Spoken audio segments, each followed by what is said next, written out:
I'm gonna be doing the live stream like I promised.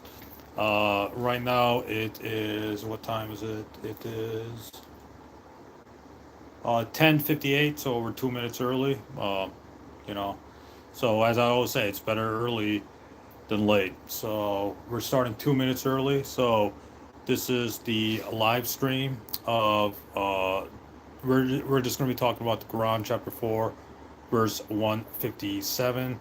I don't see, or in Jesus, and what happened to Jesus during the crucifixion in the Quran, chapter 4, verse 157. I don't see anyone in the live chat, so there's no questions being brought forth. All right, let's do this. All right, so the Quran, chapter 4, verse 157. Well, first of all, why am I talking about this? I'm talking about this because tomorrow is allegedly Easter. Easter being the so called resurrection of Jesus after Jesus was crucified, put in the tomb. According to the Gospels of Matthew, Mark, Luke, and John, he came back. He came back alive. So, to the disciples and the Mary, etc., etc. So, what is the Quran's, or what is Islam's perspective? The Quran is mainly silent about Jesus' last days on earth. There's only two places in the entire Quran that talks about Jesus' final stay on earth, or Jesus' final moments on earth. It's the Quran chapter 4, verse 157, and the Quran chapter 3, verse 55. Quran chapter 3, verse 55 the Quran says that Allah says, "Oh Jesus, I will take you and I will raise you to myself, and I will clear you of those who do blasphemy." Quran chapter 3, verse 55. The Quran chapter 4, verse 157. The Quran chapter 4, verse 157 says, the Jews were saying in boast they didn't that we killed Jesus, the Messiah, the son of Mary, but they didn't kill him, nor did they crucify him. Rather, it just looked like they did, and those who think they did are just full of conjecture, without any knowledge. For surely they killed him not. In the Quran chapter 4, verse 158 says, "Nay, Allah raised Jesus to himself." So what is the Quran talking about in those two verses? Well, the Quran is not denying Jesus' death on the cross. Or, I'm sorry, the Quran is not saying that somebody else was crucified instead of Jesus. The Quran is not saying that was not crucified. The Quran is basically criticizing the Jews for saying that Jesus was crucified. The Quran is saying Jews thought they killed Jesus, the son of Mary, the Word of God, but they didn't kill him. They didn't kill him. That means they didn't kill him before the crucifixion, nor did they crucify him. Crucified in this context means death by crucifixion, death by the method of crucifixion. Rather, it just looked like they killed him by the method of crucifixion. So that's what the Quran chapter 4, verse 157 is talking about. It's not, the Quran is not denying that Jesus was put on the cross. The Quran is denying Jesus' death on the cross. So, I did a lot of research into this issue, and I found that there was nothing when Jesus was crucified, according to the Gospels of Matthew, Mark, Luke, and John. Nothing killed him before the crucifixion, and nothing killed him during the crucifixion. The spearing thrust in the Gospel of John is largely seen as a symbolic or a metaphorical gesture. The church fathers took this as a metaphor, the spearing thrust as a metaphor, and the Gospel of John is the only gospel that records the spear thrust of Jesus. Matthew, Mark, and Luke do not mention Jesus being speared. None of the Gospels of Matthew, Mark, Luke, and John mention Jesus being nailed to the cross. So that strengthens the argument that Jesus survived. None of the or according to all the Gospels, Jesus was crucified only for, I believe, 6 hours. Because if Jesus was crucified in the morning and he was taken down during the evening, it must have been a 6 hour. It must have been a 6 hour. It must have been a 6 hour thing. It must have been a 6 hour crucifixion. Sorry, that was my PlayStation 5. Anyways, a 6 hour crucifixion. In order for someone to die on the cross, they need to be crucified for a few days, being 3, 4, 5 days. Jesus was only on the cross for 6 hours at best. So Jesus certainly survived the crucifixion, according to the Gospels. Because what killed Jesus? Nothing killed him when he was on the cross. So even given a naturalistic explanation, Jesus survived. Given a supernatural explanation, Jesus could have survived because God could have kept Jesus alive through the entire ordeal. Why is that impossible? In a world where God exists, these things are certainly within the realm of possibility.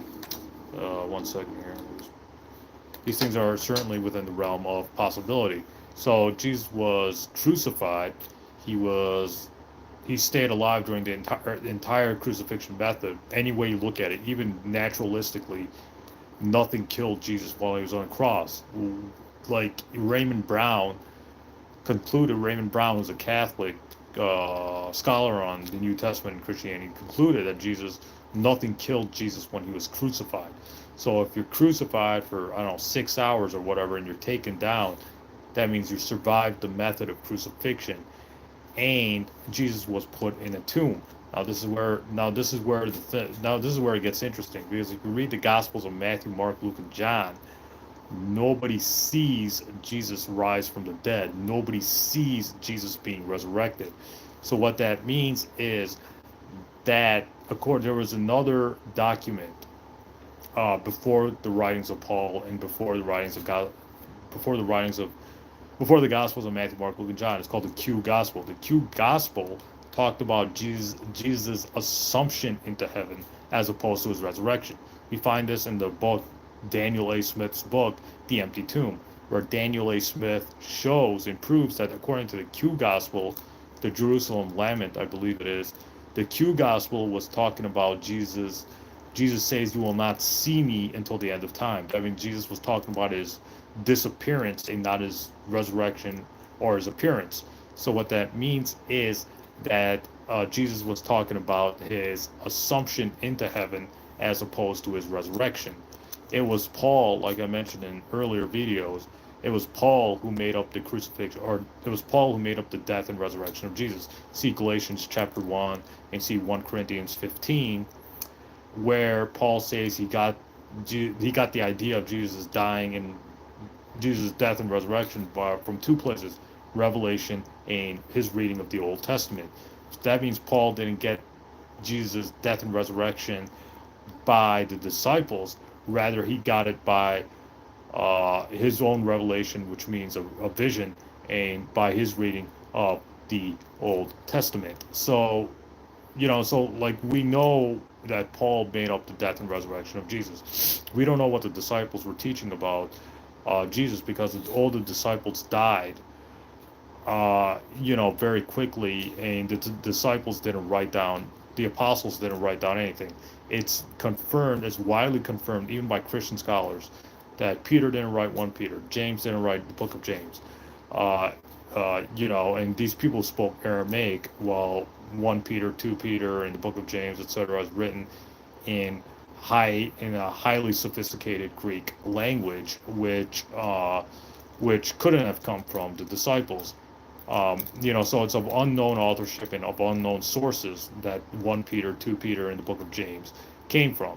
If even Christian scholars are admitting this, that 1 Peter, 2 Peter, and the book of James are anonymous documents, if we don't know who the sources are, that means we can't trust these documents fully to reflect the accurate memory of the disciples, or what the disciples were teaching about Jesus' last days on earth. So what that means is Jesus was assumed into heaven. The disciples probably got some visionary experiences, as we can see in Galatians 1, 1 Corinthians 15, Romans, etc., etc. And it was Paul who made up the idea of Jesus' death and resurrection. So I think that death and resurrection filtered into the Gospels of Matthew, Mark, Luke, and John. But my point is, the Quran is the Quran is definitely correct when it says that Jesus did not die by the method of crucifixion. Because if you read the Gospels of Matthew, Mark, Luke, and John, there's nothing that could definitively kill Jesus while he was crucified. He certainly would have survived the crucifixion.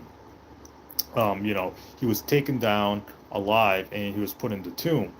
So if you read the Gospel of Mark, if you read the Gospel of Mark chapter 16, Jesus, there's nothing in that gospel about Jesus' resurrection, because the Gospel of Mark ends in the Gospel of Mark chapter 16 verse 8. The Gospel of Mark chapter 16 verses 9 to 20 are largely seen as fabricated verses that were added in there in the second century and were not in the earliest manuscripts of the Gospel of Mark. So that means that the earliest gospel, which is Mark, did not have the resurrection narrative or did not have the resurrection story. It was added later on in the second century. So, but what about Jesus predicting what about the passion predictions? Did Jesus really predict his death and resurrection?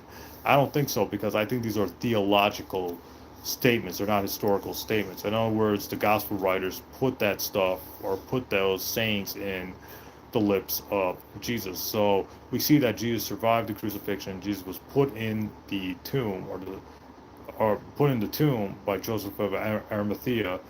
And three, we see that nobody actually witnesses the resurrection. Nobody sees Jesus get resurrected from the dead. So what that means is that Jesus disappeared from the tomb and into heaven, and the disciples had visions of Jesus. So what about Jesus after the empty tomb? Well, if you actually read the Gospel of Mark, chapter 16, verse 12, it says Jesus came in a different form. The Greek there implies a visionary appearance of Jesus as opposed to a flesh and blood person. So I think the disciples were having visions of Jesus after the crucifixion and um, after the empty tomb episode. So that's basically I think that's what the Quran's talking about when the Quran says they didn't kill him. The Jews didn't kill him, nor did they crucify him.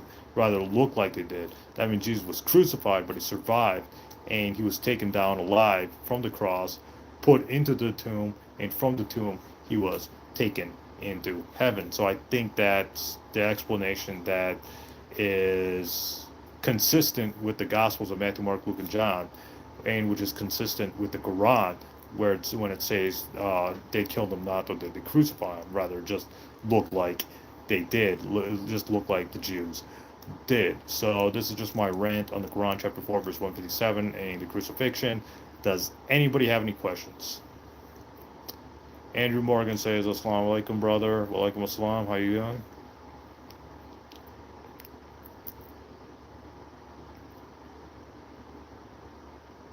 All right, looks like we got no looks like we have no questions. Or is anybody in the chat? I don't think anyone's in the chat. Let's see here. Let's see if anybody in chat. Nope, nobody's in. I guess nobody's in chat except Andrew Morgan.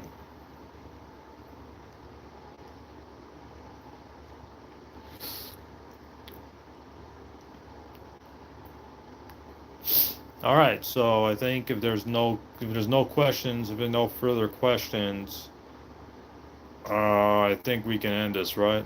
Can we end this?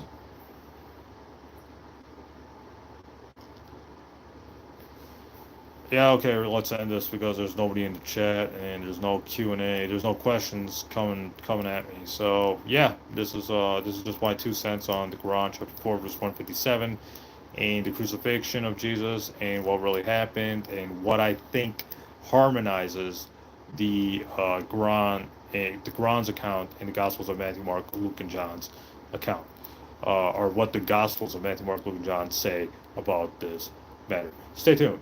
More live streams and more videos coming up ahead.